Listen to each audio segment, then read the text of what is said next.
শুভ সন্ধ্যা বন্ধুরা। আজ হলো 18 জুলাই শনিবার। আজকের সন্ধ্যার বিশেষ বিশেষ খবর হলো 17 আগস্ট থেকে জনগণনার প্রথম পর্যায় শুরু আসামে। জনগণনার কাজে নিযুক্ত শিক্ষক দায়িত্ব পালনে ব্যর্থ হলে 3 বছরের জেল, রাজ্য সরকারের কঠোর নির্দেশ। রাম মন্দির অনুদান কেলেঙ্কারি মামলায় সোমবার সুপ্রিম কোর্টে অন্তর্বর্তী রিপোর্ট জমা দেবে এসআইটি।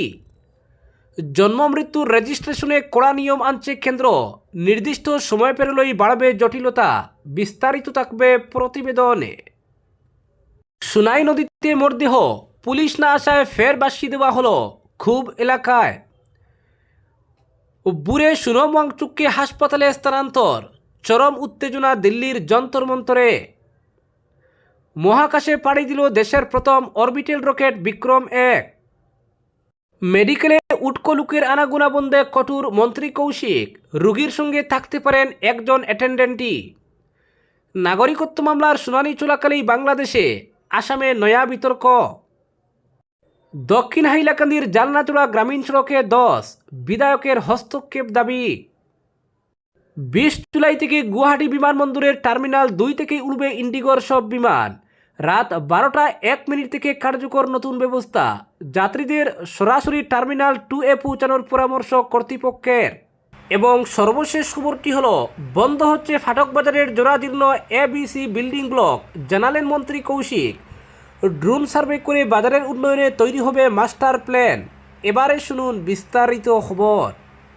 আসামে 2027 সালের জনগণনার প্রথম পর্যায়ের কাজ শুরু হবে আগামী 17 আগস্ট। গৃহতালিকা ও আবাসন জনগণনার এই পর্যায় চলবে 15 সেপ্টেম্বর পর্যন্ত। তবে তার আগে 2 থেকে 15 আগস্ট পর্যন্ত রাজ্যের বাসিন্দারা সরকারি পোর্টালের মাধ্যমে নিজেরাই পরিবারের তথ্য অনলাইনে নথিভুক্ত করতে পারবেন। দ্বিতীয় পর্যায়ে জনসংখ্যা গণনা হবে 2027 সালের ফেব্রুয়ারিতে। আসামের জনগণনা পরিচালন সঞ্চালক বিশ্বজিৎ পেগু জানান, 2027 সালের জনগণনা হবে দেশের 16তম জনগণনা এবং স্বাধীনতার পর 8ম জনগণনা। দুটি পর্যায়ে এই কাজ সম্পন্ন হবে। প্রথম পর্যায়ে বাড়ি ও পরিবারের তথ্য সংগ্রহ করা হবে, দ্বিতীয় পর্যায়ে গণনা করা হবে দেশের জনসংখ্যা। পেগু স্পষ্ট করে দেন, জনগণনার সময় নাগরিকদের কোনো নথিপত্র দেখাতে বা জমা দিতে হবে না। তার কথায়, জনগণনা একটি পরিসংখ্যান ভিত্তিক নথি, এটি কোনো আইনি নথি নয়। জনগণনার কাজে সহযোগিতা করা প্রত্যেক নাগরিকের দায়িত্ব বলে উল্লেখ করেন তিনি। আগামী 2 আগস্ট থেকে নাগরিকরা নির্ধারিত স্বগণনা পোর্টালে গিয়ে নিজেদের পরিবারের তথ্য জমা দিতে পারবেন। এই সুযোগ 15 আগস্ট পর্যন্ত খোলা থাকবে। এরপর 17 আগস্ট থেকে প্রশিক্ষিত গণনাকারীরা বাড়ি বাড়ি গিয়ে তথ্য সংগ্রহ ও যাচাইয়ের কাজ শুরু করবেন। প্রথম পর্যায়ে বাড়ির ধরন, আবাসনের অবস্থা, পানীয় জল, বিদ্যুৎ, শৌচালয় সহ পরিবারের কাছে থাকা বিভিন্ন সুযোগ সুবিধা ও সম্পদের তথ্য নথিভুক্ত করা হবে। এই তথ্যের ভিত্তিতেই 2027 সালের ফেব্রুয়ারিতে দ্বিতীয় পর্যায়ের জনসংখ্যা গণনার কাঠামো প্রস্তুত করা হবে। 2027 সালের জনগণনায় ডিজিটাল প্রযুক্তির ব্যাপক ব্যবহার করা হবে। গণনাকারীদের জন্য মোবাইল অ্যাপ্লিকেশন, 16টি ভাষায় স্বগণনা পোর্টাল এবং জনগণনা ব্যবস্থাপনা ও পর্যবেক্ষণ ব্যবস্থা চালু করা হচ্ছে। জনগণনার কাজ সুষ্ঠুভাবে সম্পন্ন করতে দেশজুড়ে কর্মীদের প্রশিক্ষণের ব্যবস্থাও করা হয়েছে। বিশ্বজিৎ পেগু জানান, স্বগণনার মাধ্যমে নাগরিকরা গণনাকারীর বাড়ি পরিদর্শনের আগেই স্বেচ্ছায় অনলাইনে পরিবারের তথ্য জমা দিতে পারবেন। এর ফলে জনগণনার প্রক্রিয়া আরও সহজ, অংশগ্রহণমূলক এবং ডিজিটাল হবে। নাগরিকরা se.census.gov.in পোর্টালে গিয়ে স্বগণনার প্রক্রিয়া সম্পন্ন করতে পারবেন। পরবর্তী খবরটি হলো, জনগণনার কাজে নিয়োজিত কোনো শিক্ষক কর্মচারী যদি দায়িত্ব পালন না করেন তাহলে তার 3 বছর পর্যন্ত কারাবাস হবে, একই সঙ্গে দিতে হবে জরিমানা। জনগণনা বিভাগের ডিরেক্টরের নির্দেশের ভিত্তিতে প্রতিটি জেলার জেলা শাসকরা এই কঠোর নির্দেশ জারি করেছেন। একই নির্দেশনা জারি করেছেন শ্রীভূমি জেলার জেলা শাসকও। এ নিয়ে শিক্ষক মহলে তীব্র প্রতিক্রিয়ার সৃষ্টি হয়েছে। জনগণনা অধিনিয়ম 1948-এর 11 অনুচ্ছেদের অধীনে সব জেলা শাসক এই কঠোর নির্দেশ জারি করেছেন। নির্দেশনায় স্পষ্ট উল্লেখ রয়েছে, জেলা শাসকদের অনুমতি ছাড়া জনগণনার কাজে নিয়োজিত কোনো সরকারি অফিসার কর্মচারী casual leave, child care leave, earn leave ইত্যাদি ছুটি নিতে পারবেন না। জনগণনার দায়িত্ব পালনে ব্যর্থ হলে বা দায়িত্ব নিয়ে নেতিবাচক প্রশ্ন করলে বা জনগণনার তথ্য টেম্পার করলে সেই সব সরকারি অফিসার কিংবা কর্মচারীর 3 বছরের জেল সহ 1000 টাকা জরিমানা হবে। জনগণনার অধিনিয়ম 1948-এর 11 অনুচ্ছেদ অনুসারে সরকারি অফিসার কর্মচারীদের এই শাস্তি দেওয়া হবে। সরকারি সূত্র অনুসারে জনগণনায় রাজ্য জুড়ে লক্ষাধিক সরকারি অফিসার ও কর্মচারী নিয়োজিত করা হবে। কেবল গণনার কাজে নিয়োজিত হবেন 83,000 শিক্ষক কর্মচারী। জনগণনায় নিয়োজিত 1109 জন মাস্টার ট্রেনার অফিসারের প্রশিক্ষণ ইতিমধ্যে সম্পন্ন হয়েছে। পরবর্তী খবরটি হল, জন্ম মৃত্যুর রেজিস্ট্রেশনে কড়া নিয়ম আনছে কেন্দ্র, নির্দিষ্ট সময় পেরোলেই বাড়বে জটিলতা। জন্ম বা মৃত্যুর নথিভুক্তি আর ফেলে রাখা যাবে না। নির্ধারিত সময়ের মধ্যে তা না হলে ভবিষ্যতে আরও কঠোর শাস্তির মুখে পড়তে হতে পারে সাধারণ মানুষকে। দেরিতে রেজিস্ট্রেশনের ক্ষেত্রে শুধু অতিরিক্ত ফি নয়, প্রয়োজন হতে পারে উচ্চপদস্থ প্রশাসনিক কর্তৃপক্ষের অনুমতিও। এই লক্ষ্যে সংসদের বর্ষাকালীন অধিবেশনে সংশোধনী বিল আনতে চলেছে কেন্দ্রীয় সরকার। লোকসভার সচিবালয়ের প্রকাশিত কার্যতালিকা অনুযায়ী জন্ম ও মৃত্যু রেজিস্ট্রেশন সংক্রান্ত সংশোধনী বিল আলোচনার জন্য তালিকাভুক্ত হয়েছে। প্রস্তাবিত সংশোধনীতে দেরিতে জন্ম বা মৃত্যুর নথিভুক্তির বিধি আরও কঠোর করার কথা বলা হয়েছে। সূত্রের খবর, নতুন ব্যবস্থায় জন্ম বা মৃত্যুর ঘটনা ঘটার পর নির্ধারিত সময়ের মধ্যে নথিভুক্ত না হলে ধাপে ধাপে কঠোর প্রক্রিয়ার মুখোমুখি হতে হবে।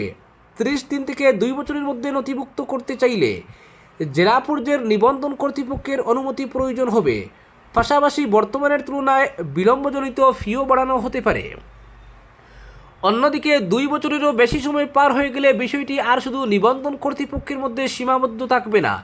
সেক্ষেত্রে জেলা শাসক, মহকুমা শাসক অথবা জেলা ম্যাজিস্ট্রেটের অনুমোদন ছাড়া নথিভুক্তি সম্ভব হবে না।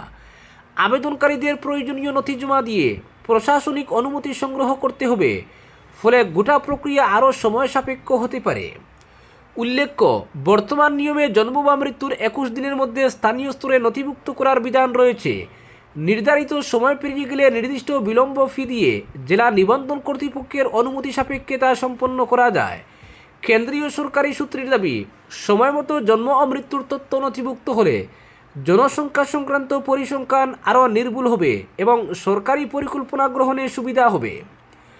পাশাপাশি মৃত ব্যক্তিদের পরিচয়পত্র ও অন্যান্য সরকারি নথির অপব্যবহার, জালিয়াতি এবং জাতীয় নিরাপত্তা সংক্রান্ত ঝুঁকি কমাতেও এই সংশোধনী গুরুত্বপূর্ণ ভূমিকা পালন করবে বলে সরকারের আশা। পরবর্তী খবরটি হল, শিলচর মেডিকেল কলেজ হাসপাতালে উটকো বা অনুমোদিত লোকের আনাগোনা রুখতে ব্যবস্থা গ্রহণের জন্য কর্তৃপক্ষকে কড়া নির্দেশ দিলেন মন্ত্রী কৌশিক রায়। সঙ্গে তিনি মেডিকেল চত্বরে বাইরের গাড়ি যাতে কেউ পার্কিং করে রাখতে না পারে এ নিয়েও জাহির করলেন কড়া মনোভাব। মন্ত্রী কৌশিক মেডিকেল কলেজ হাসপাতালের পরিচালন সমিতির ভাইস চেয়ারম্যান। সেই হিসেবে শুক্রবার মেডিকেলে গিয়ে তিনি কর্তৃপক্ষের সঙ্গে আলোচনা বৈঠকে মিলিত হন। বৈঠকের পর সংবাদ মাধ্যমের সঙ্গে কথা বলতে গিয়ে তিনি জানান, মেডিকেল চত্বরে প্রায়ই প্রাইভেট অ্যাম্বুলেন্স বা অন্যান্য গাড়ি দাঁড়িয়ে থাকতে দেখা যায়। এতে সৃষ্টি হয় নানা সমস্যার। বাইরের এসব গাড়ি যাতে মেডিকেল চত্বরে দাঁড়িয়ে থাকতে না পারে এর জন্য ব্যবস্থা নিতে তিনি নির্দেশ দিয়েছেন কর্তৃপক্ষকে। তার কথা, মেডিকেল চত্বর পার্কিং প্লেস নয়, এভাবে বাইরের গাড়ি দাঁড়িয়ে থাকতে দেওয়া যায় না। সঙ্গে মেডিকেল চত্বরে অননুমোদিত লোকের আনাগোনা রুখতেও ব্যবস্থা গ্রহণের নির্দেশ দেন। মন্ত্রী বলেন, একজন রোগীর সঙ্গে একজনের চেয়ে বেশি অ্যাটেন্ডেন্টকে কখনোই থাকতে দেওয়া হবে না। তার কথায়, অত্যাধিক লোকের আনাগোনায় মেডিকেলে অনেক সময় নানা সমস্যার সৃষ্টি হয়ে থাকে। অনেক সময় একজন রোগীর সঙ্গে একাধিক ব্যক্তি থাকলে অন্যান্য রোগীরা অস্বস্তি অনুভব করেন। বিশেষত মহিলা রোগীদের ক্ষেত্রে ঘটে থাকে এমনটা। এসব আর চলতে দেওয়া হবে না। মেডিকেলে ইনসিনারেটর না থাকায় চিকিৎসা বর্জ্য পোড়ানো নিয়ে যে সমস্যার সৃষ্টি হয়েছে এ নিয়েও এদিন পর্যালোচনা বৈঠকে আলোচনা করা হয়েছে বলে জানান তিনি। মন্ত্রী জানান, সরকার এর জন্য আগে 2 কোটি টাকা দিয়েছে, প্রয়োজনে আরও 2.5 কোটি টাকা দেওয়া হবে। এই টাকার ব্যবস্থা করা হচ্ছে শীঘ্রই। মেডিকেলের 500 শয্যার নতুন হাসপাতাল ভবন নিয়ে তিনি জানান, নির্মাণ কাজ শেষ হয়ে গেছে। বর্তমানে বাইরের গেট তৈরির কাজ চলছে। আর এই ভবনের জন্য প্রয়োজনীয় আসবাবপত্র ক্রয় করতে স্বাস্থ্য বিভাগ ইতিমধ্যেই দরপত্র আহ্বান করেছে। সব কিছু স্বাভাবিকভাবে চললে আগামী অক্টোবর মাসে এই ভবনের উদ্বোধন করা সম্ভব হবে বলে আশা ব্যক্ত করেন তিনি। পরবর্তী খবরটি হল, আসামে নাগরিকত্ব নিয়ে এক 44 বছর বয়সী মহিলাকে কেন্দ্র করে নতুন করে বিতর্কের সৃষ্টি হয়েছে। বিদেশি ট্রাইব্যুনালের রায়ে বিদেশি ঘোষিত ওই মহিলাকে গ্রেফতার করে বাংলাদেশে পাঠিয়ে দেওয়া হয়েছে বলে অভিযোগ উঠেছে। পরিবারের দাবি, তারা বিষয়টি জানতে পারেন গৌহাটি হাইকোর্টে হেভিয়াস কর্পাস আবেদন দায়ের করার পর। জানা গেছে বঙ্গবাসী মুসলিম সম্প্রদায়ভুক্ত ওই মহিলাকে 2019 সালে নগাঁওয়ের বিদেশি ট্রাইব্যুনাল বিদেশি ঘোষণা করেছিল। পরে তিনি গৌহাটি হাইকোর্টের দ্বারস্থ হন। মামলার শুনানিতে হাইকোর্ট দেখতে পায় ট্রাইব্যুনাল তার পেশ করা সমস্ত নথিপত্র যথাযথভাবে বিবেচনা করেনি। সেই কারণে আদালত পূর্ববর্তী রায় বাতিল করে মামলাটি পুনর্বিবেচনার জন্য আবারও নগাঁও বিদেশি ট্রাইব্যুনালে পাঠানোর নির্দেশ দেয়। পরিবারের সদস্যদের আশা ছিল নতুন করে শুনানিতে মহিলা তার ভারতীয় নাগরিকত্বের পক্ষে প্রমাণ উপস্থাপনের সুযোগ পাবেন, কিন্তু এরই মধ্যে তাকে গ্রেফতার করে বাংলাদেশে পাঠানো হয়েছে বলে অভিযোগ, যা গোটা ঘটনাকে আরও জটিল করে তুলেছে।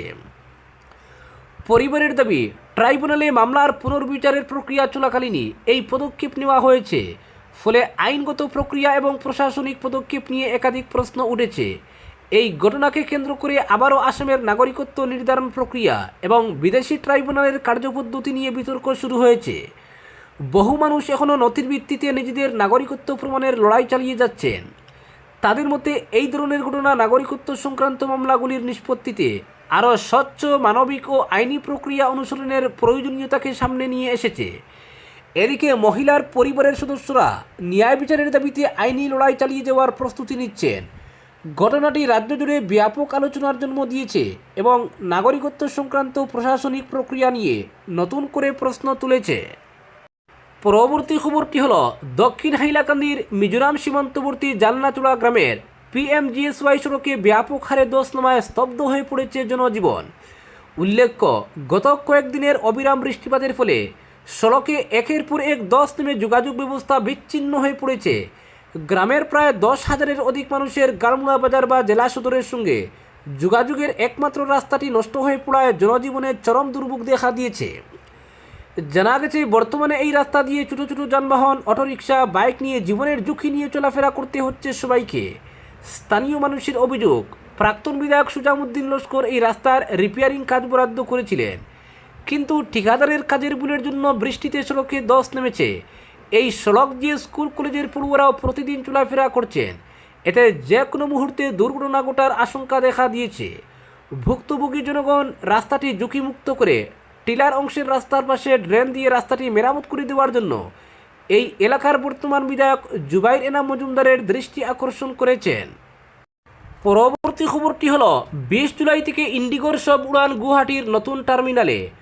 গুয়াহাটির লোকপ্রিয় গোপীনাথ বরদলৈ আন্তর্জাতিক বিমানবন্দর দিয়ে ইন্ডিগোর বিমানে যাতায়াতকারী যাত্রীদের জন্য গুরুত্বপূর্ণ ঘোষণা।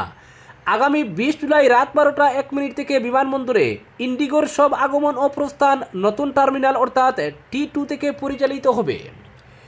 ইন্ডিগোর তরফে জানানো হয়েছে, নির্ধারিত সময়ের পর গুয়াহাটি থেকে সংস্থার বিমানে যাওয়া যাত্রীদের T2 টার্মিনালে পৌঁছতে হবে। সেখান থেকেই চেক ইন, নিরাপত্তা পরীক্ষা এবং যাত্রা সংক্রান্ত অন্যান্য আনুষ্ঠানিকতা সম্পন্ন করা হবে। একইভাবে গুয়াহাটিতে ইন্ডিগোর বিমানে আসা যাত্রীদেরও নতুন টার্মিনাল দিয়ে বিমানবন্দর থেকে বের হতে হবে। যাত্রীদের আরও আধুনিক, সুবিধাসম্পন্ন এবং উন্নত ভ্রমণ পরিষেবা দেওয়ার লক্ষ্যেই ইন্ডিগোর সব উড়ান T2 টার্মিনালে স্থানান্তর করা হচ্ছে বলে জানিয়েছে সংস্থাটি। নতুন টার্মিনালে উন্নত পরিকাঠামোর পাশাপাশি যাত্রীদের জন্য বিভিন্ন আধুনিক সুযোগ সুবিধার ব্যবস্থা রাখা হয়েছে। টার্মিনাল পরিবর্তনের কথা মাথায় রেখে বিমানবন্দরের উদ্দেশ্যে রওনা হওয়ার আগে যাত্রীদের নিজেদের উড়ানের সময় এবং সংশ্লিষ্ট তথ্য পুনরায় যাচাই করে নেওয়ার পরামর্শ দিয়েছে ইন্ডিগো। পাশাপাশি নতুন টার্মিনালে পৌঁছানোর জন্য পর্যাপ্ত সময় হাতে রেখে যাত্রার পরিকল্পনা করতেও বলা হয়েছে।